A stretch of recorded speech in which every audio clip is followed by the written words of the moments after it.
ನಾನು ಕೂಡ ಸಿಎಂ ಸ್ಥಾನದ ಆಕಾಂಕ್ಷಿ. ಬೆಂಗಳೂರಿನಲ್ಲಿ ಗೃಹ ಸಚಿವ ಡಾಕ್ಟರ್ ಜಿ ಪರಮೇಶ್ವರ್ ಅವರು ಹೇಳಿಕೆಯನ್ನ ಕೊಟ್ಟಿದ್ದಾರೆ. ನನಗೂ ಕೂಡ ಸಿಎಂ ಆಗಬೇಕು ಅನ್ನೋ ಆಸೆ ಇದೆ, ಮೊದಲಿನಿಂದಲೂ ಕೂಡ ಈ ಆಸೆ ಇದೆ. ಹಾಗಾಗಿ ನಾನು ಕೂಡ ಆಕಾಂಕ್ಷಿ ಇದ್ದೀನಿ. ಬದಲಾವಣೆಯ ವಿಚಾರ ಬಂದಾಗ ನೋಡೋಣ ಅಂತ ಹೇಳಿ ಗೃಹ ಸಚಿವ ಡಾಕ್ಟರ್ ಜಿ ಪರಮೇಶ್ವರ್ ಮಾತನಾಡಿದ್ದಾರೆ.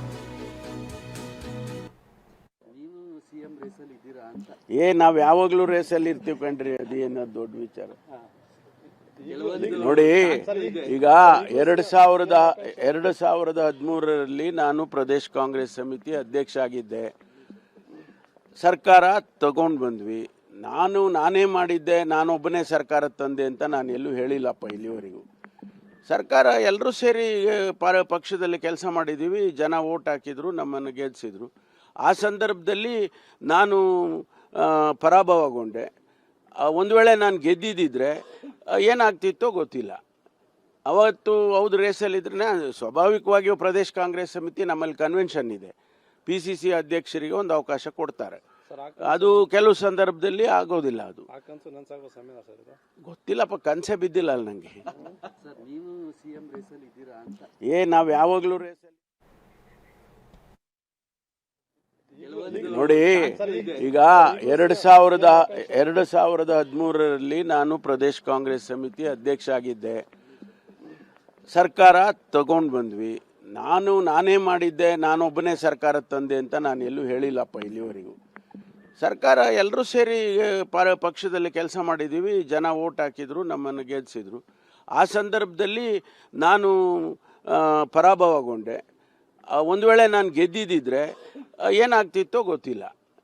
ಅವತ್ತು ಹೌದು ರೇಸಲ್ಲಿದ್ರೆ ಸ್ವಾಭಾವಿಕವಾಗಿಯೂ ಪ್ರದೇಶ ಕಾಂಗ್ರೆಸ್ ಸಮಿತಿ ನಮ್ಮಲ್ಲಿ ಕನ್ವೆನ್ಷನ್ ಇದೆ, PCC ಅಧ್ಯಕ್ಷರಿಗೆ ಒಂದು ಅವಕಾಶ ಕೊಡ್ತಾರೆ. ಅದು ಕೆಲವು ಸಂದರ್ಭದಲ್ಲಿ ಆಗೋದಿಲ್ಲ. ಅದು ಗೊತ್ತಿಲ್ಲಪ್ಪ, ಕನಸೆ ಬಿದ್ದಿಲ್ಲ ಅಲ್ಲ ನನಗೆ. TV9ನಲ್ಲಿ ಕಾಂಗ್ರೆಸ್ನ ಬಿಗ್ ಎಕ್ಸ್ಕ್ಲೂಸಿವ್ ಇನ್ಸೈಡ್ ಸುದ್ದಿ. ರಾಹುಲ್ ಗಾಂಧಿ ಅಂಗಳವನ್ನ ತಲುಪಿರುವ ಕಾಂಗ್ರೆಸ್ನ ಗೊಂದಲ. ಮಂಗಳವಾರ ದೆಹಲಿಗೆ ಹಿಂದಿರುಗುವ ಮಲ್ಲಿಕಾರ್ಜುನ ಖರ್ಗೆ ರಾಹುಲ್ ಗಾಂಧಿಯವರನ್ನ ಭೇಟಿಯಾಗಿ ಮಾತುಕತೆಯನ್ನು ನಡೆಸಲಿದ್ದಾರೆ. ವಿದ್ಯಮಾನಗಳ ಬಗ್ಗೆ ಚರ್ಚೆಯನ್ನ ಮಾಡಲಿದ್ದಾರೆ ಖರ್ಗೆ ಅವರು. ನಿನ್ನೆ ರಾತ್ರಿ ಸುದೀರ್ಘವಾಗಿ ಮಾತುಕತೆಯನ್ನ ಸಿದ್ದರಾಮಯ್ಯನವರ ಜೊತೆಗೆ ಖರ್ಗೆ ಅವರು ನಡೆಸಿದ್ದಾರೆ. ಹೀಗೆ ಗೊಂದಲಗಳಾದರೆ ಆಡಳಿತದ ಮೇಲೆ ಪರಿಣಾಮ ಆಗುತ್ತೆ ಅಂತ ಹೇಳಿ ಮಾತುಕತೆಯಾಗಿದೆ.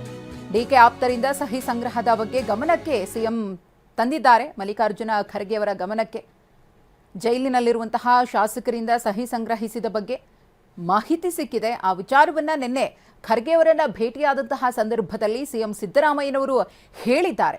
ಇದೆಲ್ಲ ಪಕ್ಷಕ್ಕೆ ಒಳ್ಳೆಯದಲ್ಲ, ಸರಿ ಮಾಡಿ ಅಂತಾನು ಸಿಎಂ ಅವರು ಖರ್ಗೆ ಅವರ ಜೊತೆಗೆ ಮಾತುಕತೆಯನ್ನ ನಡೆಸಿರುವಂತಹ ಮಾಹಿತಿ ಲಭ್ಯವಾಗಿದೆ.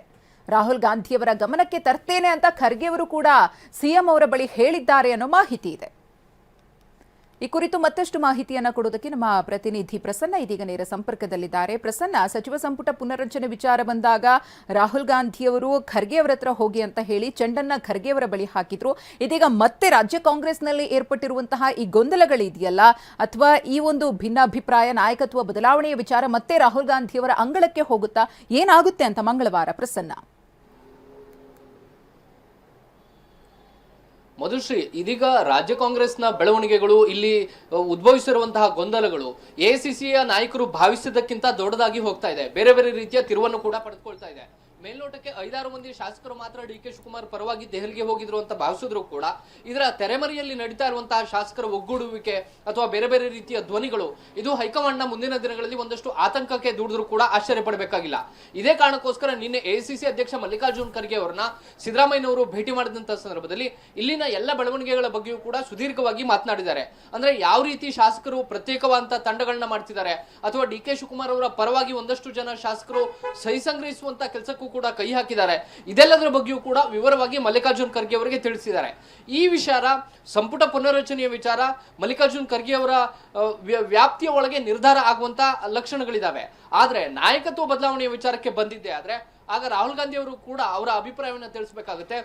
ಒಂದು ಇಡೀ ರಾಜ್ಯದ ವಿಷಯ ಆಗಿರೋದ್ರಿಂದಾಗಿ ರಾಹುಲ್ ಗಾಂಧಿ ಅವರು ಇಲ್ಲದೆಯೇ ಈ ವಿಚಾರ ನಿರ್ಧಾರ ಆಗೋದಕ್ಕೆ ಸಾಧ್ಯವೇ ಇಲ್ಲ. ಇದೇ ಕಾರಣಕ್ಕೋಸ್ಕರ ನಿನ್ನೆ ಸಿದ್ದರಾಮಯ್ಯನವರು ಎಲ್ಲ ವಿಚಾರಗಳನ್ನ ಖರ್ಗೆ ಅವರ ಮುಂದಿಟ್ಟಾಗ ಖರ್ಗೆ ಅವರು ಇದೀಗ ರಾಹುಲ್ ಗಾಂಧಿಯ ಕಡೆ ಬೆಳ್ಳು ಮಾಡಿ ತೋರಿಸ್ತಾ ಇದ್ದಾರೆ. ಬಹುತೇಕ ವಿದೇಶ ಪ್ರವಾಸದಿಂದ ರಾಹುಲ್ ಗಾಂಧಿ ಅವರು ಮಂಗಳವಾರ ವಾಪಸ್ ಆಗುವಂತಹ ಸಾಧ್ಯತೆಗಳಿದ್ದಾವೆ ಮತ್ತು ಬೆಂಗಳೂರಿನಲ್ಲಿಯೇ ವಾಸ್ತವ್ಯ ಹೂಡಿರುವಂತಹ ಖರ್ಗೆ ಅವರು ಕೂಡ ದೆಹಲಿಗೆ ಸೋಮವಾರ ರಾತ್ರಿ ಅಥವಾ ಮಂಗಳವಾರ ಬೆಳಗ್ಗೆ ವಾಪಸ್ ಹೋಗ್ತಾರೆ. ಅಂತ ಸಂದರ್ಭದಲ್ಲಿ ರಾಹುಲ್ ಗಾಂಧಿ ಅವರ ಗಮನಕ್ಕೆ ತಂದು ಮುಂದಿನ ವಿಷಯಗಳನ್ನ ತೀರ್ಮಾನವನ್ನ ತೆಗೆದುಕೊಳ್ತೀವಿ ಅನ್ನುವಂತ ಮಾತನ್ನ ಹೇಳಿದ್ದಾರೆ. ಒಂದು ಇದು ಅತ್ಯಂತ ಸುಲಭವಾಗಿ ಬಗೆಹರುವಂತ ವಿಷಯ ಅಂತ ಖರ್ಗೆ ಅವರಿಗೂ ಅನ್ನಿಸ್ತಾ ಇಲ್ಲ ಮತ್ತು ಎಐಸಿಸಿ ಉಳಿದಂತ ನಾಯಕರಿಗೂ ಕೂಡ ಅನ್ನಿಸ್ತಾ ಇಲ್ಲ. ಯಾವುದೇ ನಿರ್ಧಾರವನ್ನ ಮಾಡಬೇಕು ಅಂದ್ರೂ ಕೂಡ ಸಿದ್ದರಾಮಯ್ಯನವರನ್ನ ಮತ್ತು ಡಿ.ಕೆ. ಶಿವಕುಮಾರ್ ಅವರನ್ನ ಒಟ್ಟಿಗೆ ಕೂರಿಸಿಕೊಂಡು ವಿಶ್ವಾಸಕ್ಕೆ ಪಡೆದು ಎಲ್ಲವನ್ನು ಕೂಡ ಡಿಸೈಡ್ ಮಾಡಬೇಕಾಗುತ್ತೆ. ನಾಯಕತ್ವ ಬದಲಾವಣೆ ವಿಚಾರದಲ್ಲಿ ಡಿ.ಕೆ. ಶಿವಕುಮಾರ್ ಪಟ್ಟು ಹಿಡಿದಿರೋದ್ರಿಂದಾಗಿ ಅದು ಅಷ್ಟಕ್ಕೆ ಬಗೆಹರಿಯುತ್ತೆ ಅಂತ ಹೇಳೋದಕ್ಕೆ ಸಾಧ್ಯವಿಲ್ಲ ಮತ್ತು ಡಿ.ಕೆ. ಶಿವಕುಮಾರ್ ಅವರಿಗೆ ಸಮಾಧಾನ ಪಡಿಸಿಯೇ ಇದನ್ನ ಇತ್ಯರ್ಥಪಡಿಸಬೇಕಾಗುತ್ತೆ. ಈ ಕಾರಣಕ್ಕೋಸ್ಕರ ರಾಹುಲ್ ಗಾಂಧಿ ಅವರ ಮಧ್ಯಪ್ರವೇಶ ಮಾಡುವಂತದ್ದು ಅನಿವಾರ್ಯ ಪರಿಸ್ಥಿತಿ ಎದುರಾಗುವಂತಹ ಲಕ್ಷಣಗಳು ಕಂಡು ಬರ್ತಾ ಇದಾವೆ. ಮಧುಶ್ರೀ, ಧನ್ಯವಾದ ಪ್ರಸನ್ನ ತಮ್ಮ ಮಾಹಿತಿಗಾಗಿ.